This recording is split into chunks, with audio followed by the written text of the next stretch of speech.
Pulso económico que, como es tradicional, vamos a comenzar mirando, echando la vista atrás, a ver qué tal le ha ido al IBEX 35. Y no le ha ido del todo bien, 0,89% de caídas, abandonamos los 11.000 puntos en el índice general, aunque nos quedamos cerca, 10.975,6. Los valores que más han destacado por su comportamiento alcista hoy son Repsol, veremos por qué, 3,21 de avance, CaixaBank 2,03 arriba y Bankinter 1,62 arriba. Por contra, en el lado rojo, en el lado donde preponderan las ventas, la que más, Celnex 3,88 de caídas, Colonial 3,83 de caídas y Ferrovial 3,49 abajo. Y a continuación les voy a adelantar algunos de los argumentos que es probable que sean los que más les interesan a ustedes de la tertulia de análisis económico que mantenemos aquí en esta misma mesa con los mejores expertos para que a ustedes no se les escape un detalle.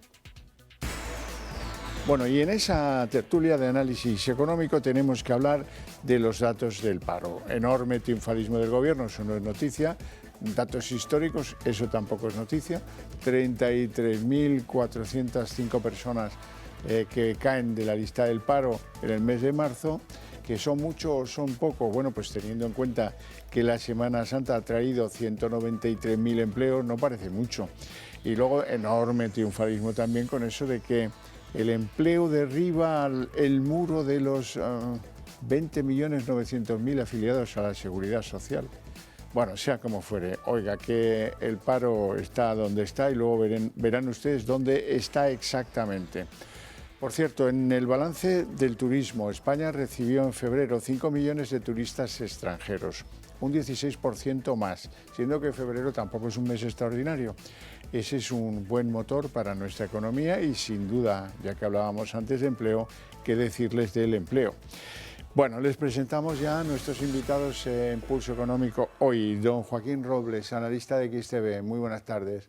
Muy buenas Bienvenido. tardes. Muchas gracias. ¿Todo bien? Todo bien. Semana Santa en orden. En orden. Don José Luis Fernández Santillana, jefe de análisis y estudios del sindicato USO. Muy buenas tardes. Hola, Bienvenido. buenas tardes.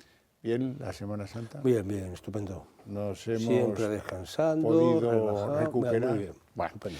Bueno, pues vamos con la sesión del IBEX. Parece que hemos vuelto a una especie de parón entre dudas después de 4 días de que, en fin, ha habido parón, pero de la bolsa. La situación en concreto no es grave, pero sí que hemos perdido los 11.000 puntos. Sí, este tipo de sesiones también hay que ponerlas en contexto. Veníamos de un mes de marzo en el que el IBEX 35 había subido un 9% y había superado, ¿no?, esa barrera psicológica de los 11.000 puntos. Lo que nos hemos topado ha sido una serie de datos económicos positivos y vuelve ese run a los mercados de que las buenas noticias son malas noticias, en el sentido de que buenos datos económicos pueden seguir retrasando los recortes de tipo, ya que pueden seguir generando presiones de inflación. Además, también tenemos a otras variables como la del petróleo, que vuelve a acercarse a los $90 por barril y puede seguir generando esa presión de inflación. Así que quizás los inversores han recogido beneficios y también un poco lo que comentaba, subía un 9% durante el mes de marzo, pero es que desde el mes de octubre los índices acumulan una subida por encima del 25% prácticamente sin descanso. José Luis. Sí, yo creo que son 2 trimestres prácticamente buenos, ¿no?, para la bolsa, donde se había recuperado, es decir, estábamos en el asalto de los 11.100 incluso, ¿no?, durante algún momento rozándolos y no se ha podido mantener.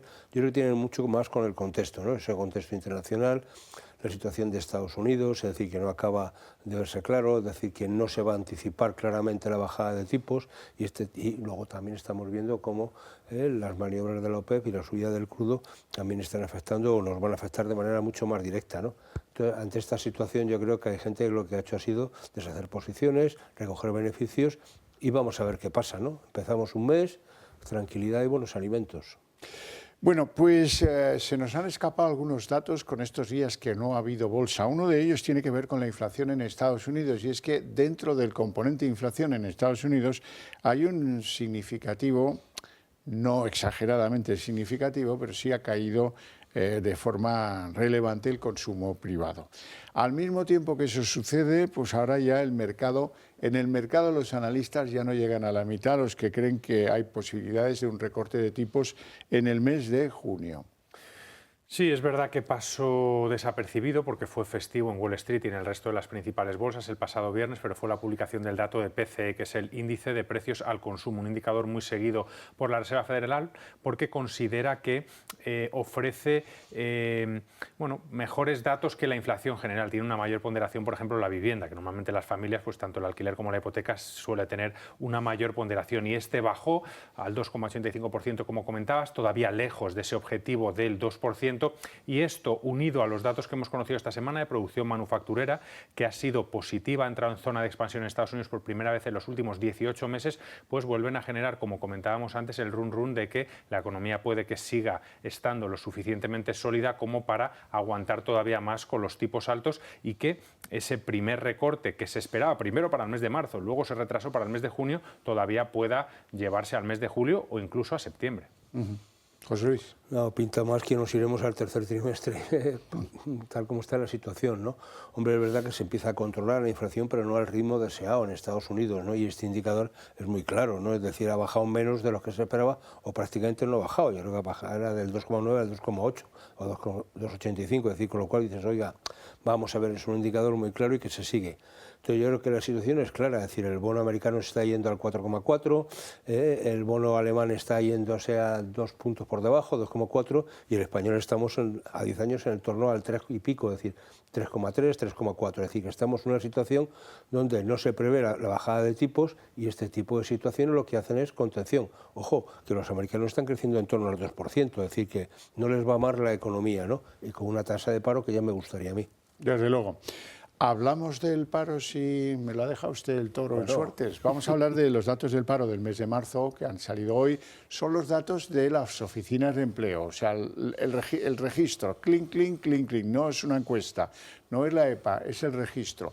Y en el registro dice el gobierno, que está muy triunfalista, que esto es la octava maravilla, un dato histórico: 33.405 personas que se caen de la lista del paro, mientras que aseguran que se han creado 193.500 empleos. Las proporciones no terminan de salir.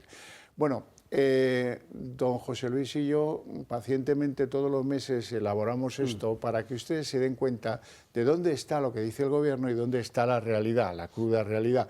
Y estaríamos encantados, tanto él como yo, de que el gobierno no tuviera razón y sus datos fueran los ciertos. Miren, 2.727.003 son los datos que reconoce el SEPE como paro registrado. A eso nadie sabe por qué. Alguien ha ordenado que no sumen los que están haciendo cursos de formación, que están en el paro, están cobrando el paro, o a lo mejor ya ni eso. Pero ahí están, 197.070. Estos alguien ha decidido de un plumazo, este subconjunto de los que están en formación fuera. Luego viene el otro subconjunto mucho mayor, 360.751 personas que dicen, mire, busco trabajo, sí, pero no busco un trabajo de 8 horas. Me conformaría con uno de 4, de 5 o de 6. Ah, o sea que usted no quiere un trabajo regular de 8 horas. Bueno, pues usted ya no sale en la lista del paro. Pero oiga, vamos a ver, que estoy en el paro, que quiero trabajar. Lo que pasa es que acabo de superar un ictus o he tenido el COVID o lo que fuere, y no me interesa trabajar tantas horas. Bueno, si hacemos entonces bien la suma, nos lleva a la conclusión a que en realidad en España hay 3.284.828 personas en desempleo. Don José Luis. Bueno, a eso tendríamos que añadirles no solamente los que están en ERTE, que están ahí indicados, sino todos aquellos que, siendo fijos discontinuos, están en periodo de inactividad y que ni siquiera aparecen reflejados como demandantes de empleo no ocupados, sino como ocupados. Es decir, el propio SEPE los clasifica dentro de la categoría de ocupados, ¿no? Con lo cual... Luego iremos al revés del SEPE. Sí, pero claro, la situación de esta es que estamos en torno, a eso habría que añadirle en torno a 600, 650.000. Es muy significativo, ¿no? Es decir, este mes el tema del paro está muy influenciado por la Semana Santa. Entonces a mí me hace mucha gracia lo del dato histórico, ¿no? Ha caído en marzo y... Claro, ha caído en marzo. Bueno, no, pero es que el año pasado el paro bajó en más de 49.000 personas y no hubo Semana Santa en marzo. Ese fue un poquito más histórico, ¿no? Solo 33.000. Claro, un poquito más. Es el tercer peor mes de marzo de los últimos 10 años. Entonces, oiga, vamos a ver si somos un poco claros con los números, ¿no? Cogiendo sus propios datos. Es decir, es que no puede ser que nos estén tomando el pelo de esta manera, ¿no? Es decir, porque claro, todo es histórico. Claro, cuando el paro baja uno más que el mes anterior, ya es histórico. Si baja menos, también es histórico porque baja menos. Oiga, esto no puede ser, ¿no? Sean ustedes un poco más objetivos, cuenten bien, que no es tan difícil, y hagan simplemente operaciones matemáticas sencillas, sumas y restas. No les digo que multipliquen, ni dividan, ni hagan raíces cuadradas, que eso es para nota, ¿no? Es decir, hasta ahí nos quedamos. Pero bueno, yo les diría dos cosas que me parecen muy significativas, que a mí lo que realmente me preocupa, ¿no? Es decir, el otro día, poniéndolo en conrotación con unos datos que daba Eurostat en la encuesta de fuerza laboral, que hablaba de la gran rotación que hay en el empleo y que España es el país de la Unión Europea donde menos tiempo se está en el puesto de trabajo. Y venían a tasar que la duración media de la ocupación eran 3 meses. Yo me voy a mirar un dato que me parece que es muy claro, ¿no? Que es el de las prestaciones. ¿Qué pasa con las prestaciones? Porque, hombre, lo que está claro es que el SEPE a nadie que no esté parado le paga una prestación. Bueno, pues han dado de alta en el mes 519.000, números redondos, prestaciones. Oiga, y si el paro baja 33.000, quiere decir que han salido del paro otro más de 500.000. Es decir, lo que estamos teniendo es una población de más de 500.000 que entra y sale continuamente. Eso se llama rotación en el empleo. Por tanto, no hay creación de empleo, sino lo que estamos es mareando la perdiz con la gente. Y esto es lo que está pasando. Y eso explica que haya 25.000 personas a las que les hace más de un contrato indefinido, en el propio mes entran y salen. Eso explica un poco el cachondeo, entre comillas, perdónenme la expresión, de la seguridad social. Oiga, esto de hecho histórico de más de 500.000 en un año, sí, con más de 1,5 millones de contratos. Eso quiere decir que sale cada persona a 29 contratos al año. Pues si eso es estabilidad en el empleo, que me lo cuente otro, ¿no? Claro, si uno analiza un poquito de rigor, yo lo que le pido al gobierno es estos datos que no podemos decir, oiga, no son especialmente malos, incluso podían ser buenos. Oiga, lo que no vale es que usted vaya diciendo que esto es ya la pera limonera, ¿no? Es decir, no es así, no es verdad, porque lo que estamos haciendo es un auténtico troceo del empleo, es decir, no se está generando empleo. Y tenemos que la Semana Santa al final ha sido tan buena como nos han contado, pero ha pegado un tirón importante, sobre todo más que del empleo, de la contratación, que yo me parece que habría que distinguir entre contratación y empleo, porque una vez que acaban los contratos, esa persona desaparece y el empleo no se ha creado. Dos cosas más quería comentar con usted. En primer lugar, ¿qué es esto de que van a elevar un 5% el castigo a los contratos de muy corta duración, que es el remedio que da, pues que da, ya saben ustedes quién, la ministra de Trabajo?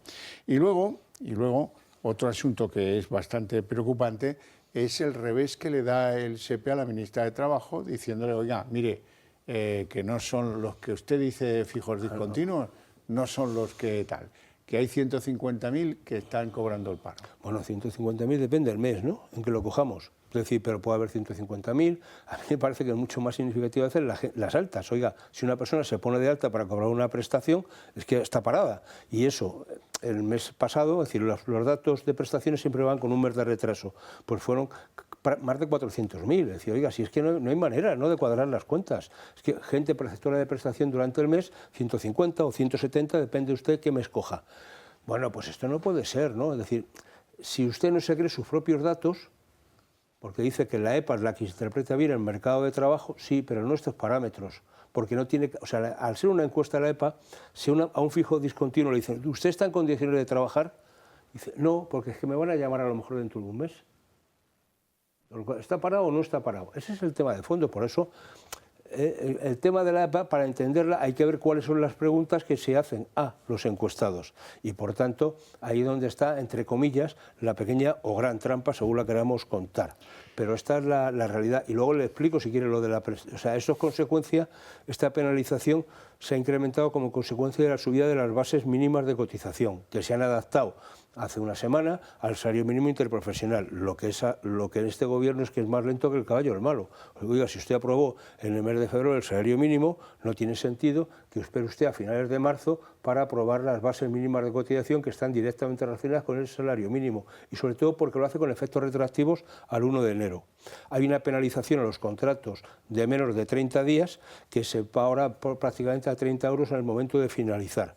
Eso lo que nos está diciendo es que sale más barato hacer un contrato indefinido, indemnizarlo si es de menos de un mes, que pagar esa que pagar esa penalización por un contrato temporal de menos de 30 días. Entiendo.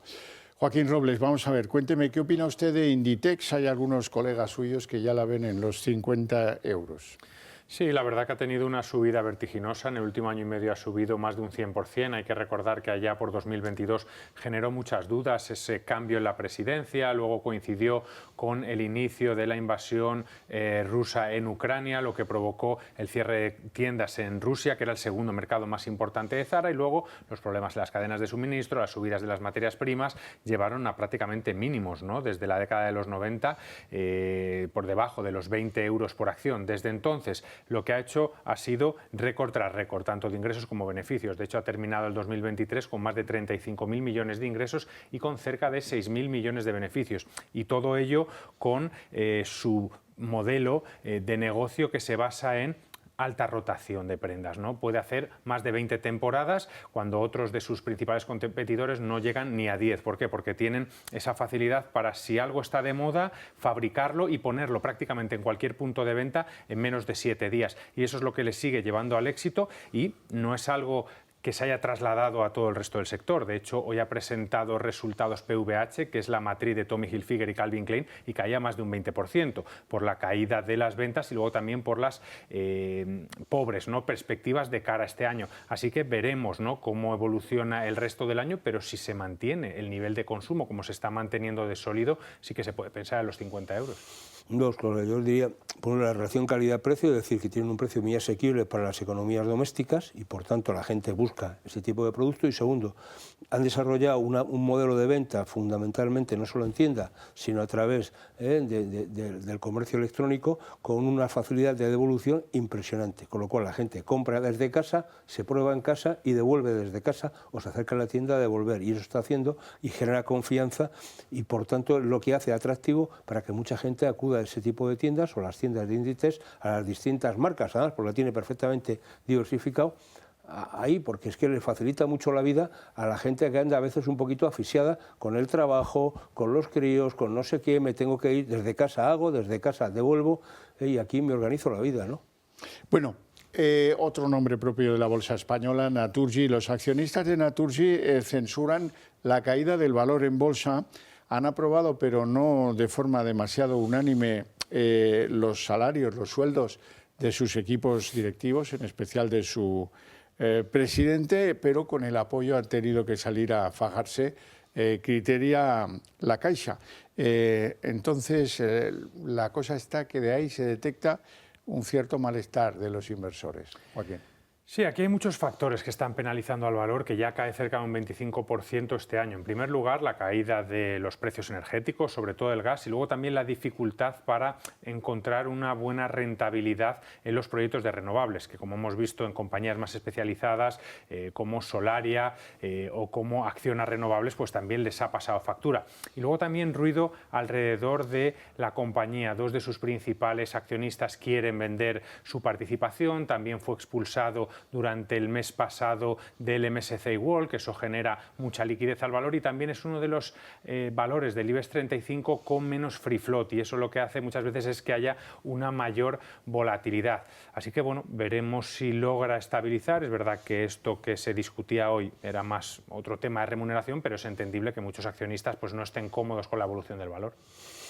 Sí, porque bueno, al final lo que uno se da cuenta y dice, bueno, los accionistas son los que deciden la remuneración de sus directivos, o los directivos de la empresa.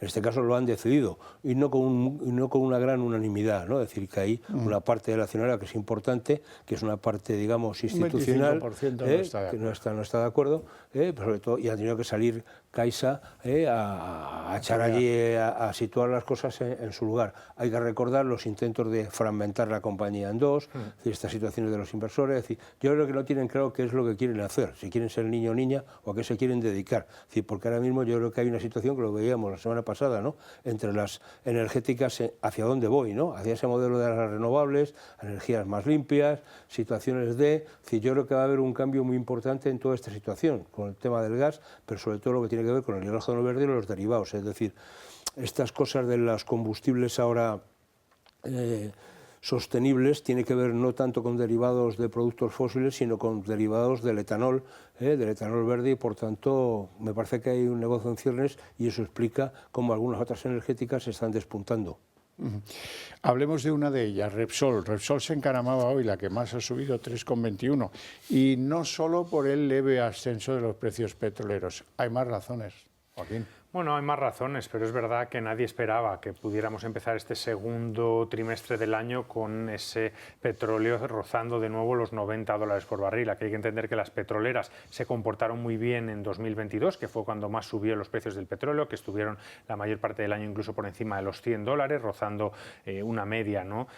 Por encima de los $107 por barril. Ahí obtuvieron muchos beneficios. El año pasado, a pesar de los buenos beneficios, comparándolo con los trimestres anteriores, hubo una fuerte caída de beneficios, pero estas compañías han aprovechado primero para reforzar sus balances y luego para seguir rotando sus negocios. De hecho, presentó hace poco Repsol su nuevo plan estratégico porque había adelantado el anterior, lo había cumplido con 2 años de antelación. Así que bueno, el mercado está descontando que los resultados de este primer trimestre van a ser mejores de lo que esperábamos y veremos cómo se sigue comportando el petróleo.